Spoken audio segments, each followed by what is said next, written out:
Hello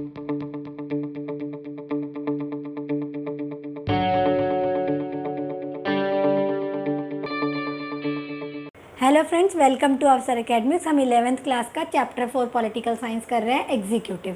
executive क्या होता है इसके बारे में हम लास्ट वीडियो में बात कर चुके हैं। अब हम बात करेंगे अपने इंडिया में पार्लियामेंट्री एग्जीक्यूटिव। ठीक है, आपको मैंने बताया था इंडिया में पार्लियामेंट्री फॉर्म ऑफ एग्जीक्यूटिव है, मतलब पार्लियामेंट होती है जहाँ पर गवर्नमेंट बनाई जाती है, जिसमें लेजिस्लेचर होता है और एग्जीक्यूटिव होता है। लेजिस्लेचर मतलब सारी पार्टीज़ वहाँ पर होती है, मतलब अपोजिशन भी बैठता है और जीती हुई पार्टी भी बैठती है। तो जीती हुई पार्टी के अंदर पीएम और उसकी काउंसिल को बोला जाता है एग्जीक्यूटिव। ठीक है, एग्जीक्यूटिव में और क्या होता है, कैसे डिटेल में हम पढ़ेंगे वो हम पढ़ते हैं। तो एग्जीक्यूटिव में प्रेसिडेंट भी आते हैं, क्योंकि प्रेसिडेंट के साइन के बिना कोई भी जो पेपर है वो लॉ नहीं बन सकता। जब तक प्रेसिडेंट उस पर साइन नहीं कर सकते तब तक वो इम्प्लीमेंट नहीं हो सकता। तो प्रेसिडेंट भी जो है वो भी एग्जीक्यूटिव का पार्ट होते हैं। तो प्रेसिडेंट लेकिन होते कौन है? Formal head of the state, मतलब अगर स्टेट का हेड पूछा जाएगा तो वो कौन होंगे? प्रेसिडेंट। और हेड ऑफ द गवर्नमेंट कौन होंगे? वो होंगे प्राइम मिनिस्टर। अब PM and his council of the minister run the government at national level. अब क्या होता है हमारे देश में जो नेशनल लेवल पे है, नेशनल लेवल पर पीएम और उसकी काउंसिल वो हेड ऑफ द गवर्नमेंट होते हैं और वो देश की सरकार को चलाते हैं। और स्टेट के लेवल पर सीएम यानी कि चीफ मिनिस्टर और उसकी काउंसिल जो है वो स्टेट की गवर्नमेंट को चलाती है। और जो रोल प्रेसिडेंट का देश के लेवल पर होता है वो स्टेट लेवल पर गवर्नर का होता है, मतलब गवर्नर जो है वो हेड ऑफ द स्टेट होता है। तो ये दोनों में है, लेकिन दोनों में ही क्या होता है? पार्लियामेंट्री एग्जीक्यूटिव है, चाहे वो स्टेट लेवल पर हो चाहे वो कंट्री के लेवल पर हो। तो ये हमारे यहाँ पर पार्लियामेंट्री एग्जीक्यूटिव का सिस्टम है। अब हम बात करेंगे सबसे पहले इसमें से प्रेसिडेंट की, कि प्रेसिडेंट की क्या क्या पावर्स होती हैं, प्रेसिडेंट कैसे चुने जाते हैं, उनको कैसे हटाया जा सकता है, ये सब हमको डिटेल में पढ़ना है। तो प्रेसिडेंट ऑफ इंडिया क्या होते हैं? तो कॉन्स्टिट्यूशन ऑफ इंडिया ने जो हेड ऑफ द स्टेट बनाया है वो बनाया है प्रेसिडेंट को। देखिए हमारे देश में जो है पहले से ही, जब तक हम आज़ाद नहीं हुए थे उससे पहले ही पार्लियामेंट्री फॉर्म ऑफ गवर्नमेंट चल रही थी। तो हम उसके लिए बहुत ज़्यादा जानकारी भी थी हमें, और हम जो है पार्लियामेंट्री फॉर्म ऑफ को इसलिए लाना चाहते थे क्योंकि प्रेसिडेंशियल फॉर्म हमारे देश के लिए उतनी सुटेबल भी नहीं थी, और हम प्रेसिडेंट को इतनी ज़्यादा पावर नहीं देना चाहते थे कि उसके पास सारी पावर और वो अकाउंटेबल ना हो लेजिस्लेचर के लिए। इसलिए हमारे देश में जो है पार्लियामेंट्री फॉर्म को बनाया गया और एग्जीक्यूटिव को बनाया गया, और इसीलिए जो प्रेसिडेंट हैं वो सिर्फ formal head of the state हैं। तो कॉन्स्टिट्यूशन ने हेड ऑफ द स्टेट बनाया है प्रेसिडेंट को। Formally the executive power in president, मतलब फॉर्मली जो सारी पावर्स हैं, फॉर्मली शब्द को याद रखिएगा, वो सारी पावर्स हैं वो प्रेसिडेंट के अंदर है। पर वो काम कैसे करते हैं? With the help of PM and council of minister, मतलब सारी पावर्स जो हैं वो प्रेसिडेंट में समाई हुई हैं, लेकिन वो काम कैसे करेंगे? पीएम और उसकी काउंसिल ऑफ मिनिस्टर की हेल्प से अपना सारा काम करेंगे। तो ये कॉन्स्टिट्यूशन में लिखा हुआ है। अब आ जाता है कि प्रेसिडेंट की टर्म कितनी होती है। प्रेसिडेंट जो है वो 5 ईयर्स के लिए चुने जाते हैं।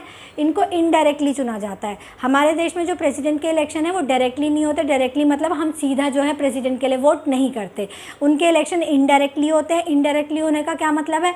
फिर वो कैसे चुने जाते हैं? मतलब हमारे चुने हुए रिप्रेजेंटेटिव आगे हमारे लिए प्रेसिडेंट को चुनते हैं। हमारे चुने हुए रिप्रेजेंटेटिव कौन हो गए? एमपीज़ और एमएलए, मतलब मेंबर ऑफ पार्लियामेंट और मेंबर ऑफ लेजिस्लेटिव असेंबली। तो ये लोग मिलके जो है प्रेसिडेंट को चुनते हैं, एमपीज़ और एमएलए बाय पीआर सिस्टम। किस सिस्टम के चुनते हैं? पीआर सिस्टम, प्रोपोर्शनल रिप्रेजेंटेशन के द्वारा जो है इनको चुना जाता है विद सिंगल ट्रांसफरेबल वोट। तो ये वो पूरा मेथड है जिससे हमारे देश में जो है प्रेसिडेंट को चुना जाता है। तो कहने का मतलब क्या है? मेन बात यह है कि वो इनडायरेक्टली इलेक्ट होते हैं एमपीज़ और एमएलए के द्वारा, और पीआर सिस्टम से उनको जो है चुना जाता है विद सिंगल ट्रांसफरेबल वोट। अब आ जाता है कि प्रेसिडेंट को हटाया कैसे जा सकता है। देखिए वैसे तो उनकी 5 ईयर की टर्म होती है और उनको ऐसे नहीं हटाया जा सकता है, लेकिन अगर फिर भी कभी ऐसा लगता है कि वो कॉन्स्टिट्यूशन के खिलाफ कोई काम कर रहे हैं तो उनको हटाया जा सकता है। लेकिन उस हटाने का प्रोसीजर जो है वो बहुत ज़्यादा मुश्किल है। तो उस प्रोसीजर को क्या बोला जाता है? इम्पीचमेंट। तो सिर्फ इम्पीचमेंट एक ऐसा मेथड है जिसके द्वारा जो है उनकी टर्म से पहले प्रेसिडेंट को हटाया जा सकता है। वो उसमें क्या मेथड होता है वो हम लास्ट के चैप्टर में उसके बारे में पढ़ेंगे, लेकिन ये एक बहुत ही मुश्किल प्रोसीजर होता है जिसके द्वारा जो है सिर्फ प्रेसिडेंट को हटाया जा सकता है। कॉन्स्टिट्यूशन में मेंशन है। अब आ जाती है पावर ऑफ प्रेसिडेंट। देखिए अब तक हमने जो भी देखा उसमें ये पता चला कि वो सिर्फ फॉर्मली हेड है, उनके पास कोई पावर्स नहीं होती हैं, उनको जो भी काम करना है वो सिर्फ पीएम और काउंसिल ऑफ मिनिस्टर की मदद से करना है, उनकी राय से करना है। तो फिर प्रेसिडेंट को बनाया ही क्यों गया है? देखिए ऐसा नहीं है, उनको अगर हेड ऑफ़ द स्टेट बनाया गया तो ऑब्वियसली कुछ ना कुछ उनको पावर्स भी दी गई हैं। तो अब हम उन पावर्स के बारे में बात करते हैं। तो कुछ है डिस्क्रिशनरी पावर्स, मतलब कुछ ऐसी पावर जिसमें कि वो अपने विवेक को, अपनी समझ के हिसाब से वो काम कर सकते हैं। तो उसमें क्या क्या काम आ जाते हैं? President has the right to be inform of all important matters, मतलब वो देश में चलने वाले, सरकार में चलने वाले किसी भी जो मैटर है उसके बारे में जानकारी पाने का पूरा अधिकार रखते हैं। उसके लिए वो पीएम को या काउंसिल ऑफ मिनिस्टर को कह सकते हैं कि उन्हें इस बारे में जानकारी चाहिए और फिर उनको वो जानकारी प्रेसिडेंट को देनी होती है। इसके अलावा क्या होता है? Sometime president writes to PM and express his views on matters related to country, मतलब कई बार ऐसा होता है कि प्रेसिडेंट को लगता है कि कुछ खास ऐसी बातें हैं जो देश से संबंधित हैं, देश की भलाई से संबंधित है, या कुछ ऐसी प्रॉब्लम चल रही है, तो वो अपने व्यूज़ को व्यक्त करने के लिए जो है पीएम को लेटर लिख सकते हैं और अपने व्यूज़ जो हैं उसके बारे में बता सकते हैं। अब 3 ऐसी सिचुएशंस होती हैं where president can exercise his own discretion, मतलब 3 ऐसी बातें होती हैं जिसमें कि वो अपनी विवेक के हिसाब से काम कर सकते हैं। तो पहला क्या होता है? President can send back the advice given by the council of minister, मतलब जैसे कि कोई भी एडवाइस है जो काउंसिल ऑफ मिनिस्टर ने लिख के उनको भेजी है कि भाई ये लॉ बनना है, ये ऑर्डिनेंस है, इस पर साइन कर दो, तो फिर पीएम क्या होते हैं कि अगर उनको लगता है कि उसमें कोई प्रॉब्लम है और उनको ठीक नहीं लगता है तो वो उसको वापस भेज सकते हैं, कि भाई इस पे दोबारा से विचार करो, तो दोबारा से विचार करने के लिए उनको दे सकते हैं। तो अगर उनके जो भी सुझाव हैं उसमें वो अपनी एडवाइसेस भी दे सकते हैं कि भाई इसमें ये मेरे हिसाब से ये जो है सुधार होना चाहिए। तो उनके एडवाइसेस के हिसाब से काउंसिल ऑफ मिनिस्टर को जो है आ जाती है उनके पास।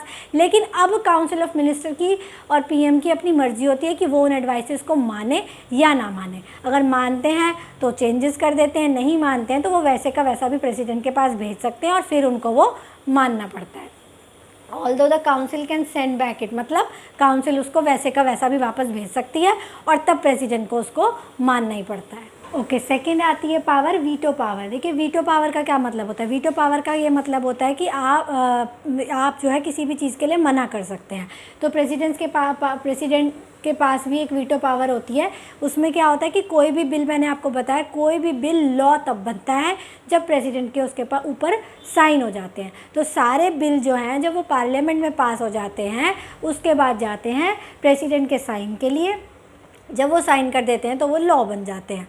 तो अगर प्रेसिडेंट को कोई बिल ऐसा लगता है जो उन्हें लगता है कि ये सही नहीं है, इसमें कुछ इम्प्रूवमेंट्स की ज़रूरत है या ये गलत है, तो वो उसको साइन करने से मना कर सकते हैं, एक्सेप्ट मनी बिल को छोड़कर। मनी बिल के मामले में प्रेसिडेंट कुछ भी नहीं कह सकते, मनी बिल को उन्हें साइन करना ही पड़ेगा।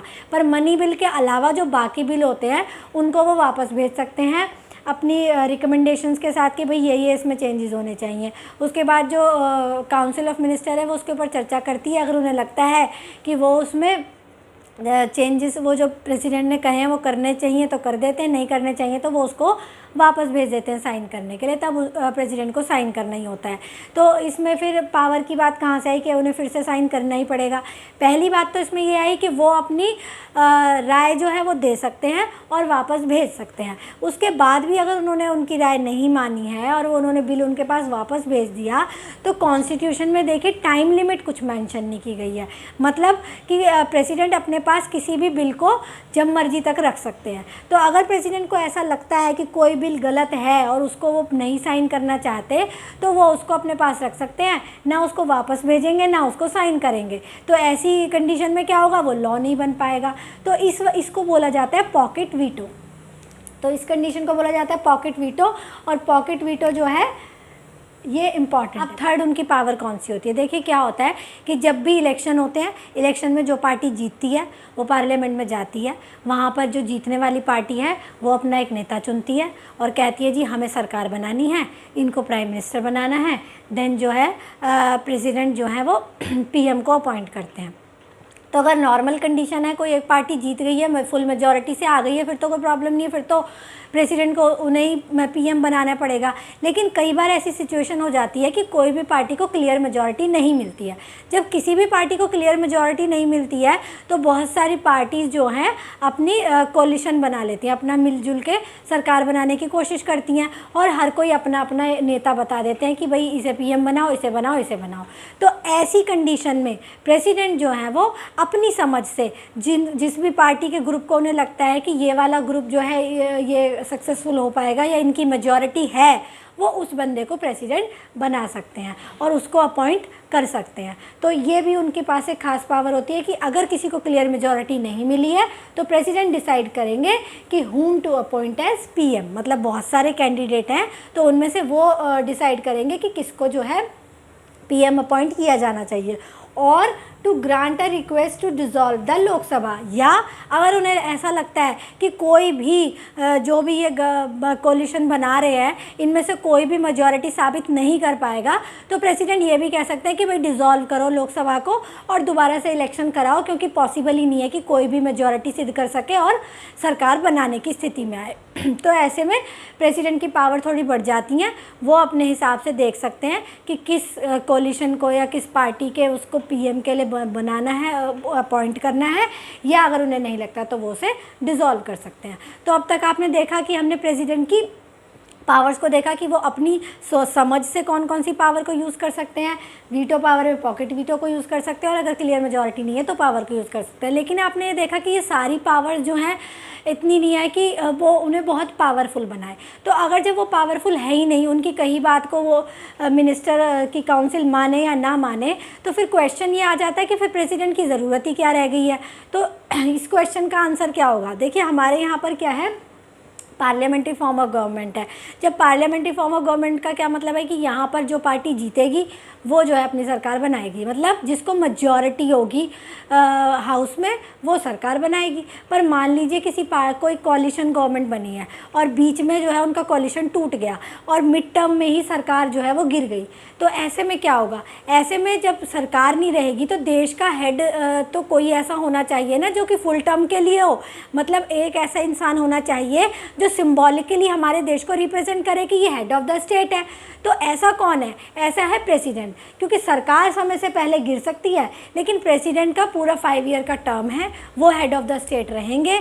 और जब नई सरकार बनेगी, नए चुनाव होंगे, तो फिर पीएम को अपॉइंट कौन करेगा? तो पीएम को अपॉइंट करने का काम भी हेड ऑफ द स्टेट करेंगे, तो वो हेड ऑफ द स्टेट होते हैं प्रेसिडेंट। तो ये जो है इंपॉर्टेंस होती है प्रेसिडेंट की, ठीक है। जैसे मैंने आपको बताया, in parliamentary system government can dissolve before the term, then we need a head of the state who has a fix term, जिसके पास फिक्स टर्म हो। हेड ऑफ द स्टेट होगा तभी तो वो सिंबॉलिकली चाहे आपके देश को रिप्रेजेंट तो करेगा, ऐसा तो नहीं हो जाएगा ना कि कोई रहा ही नहीं और देश बस यूँ ही चल रहा है।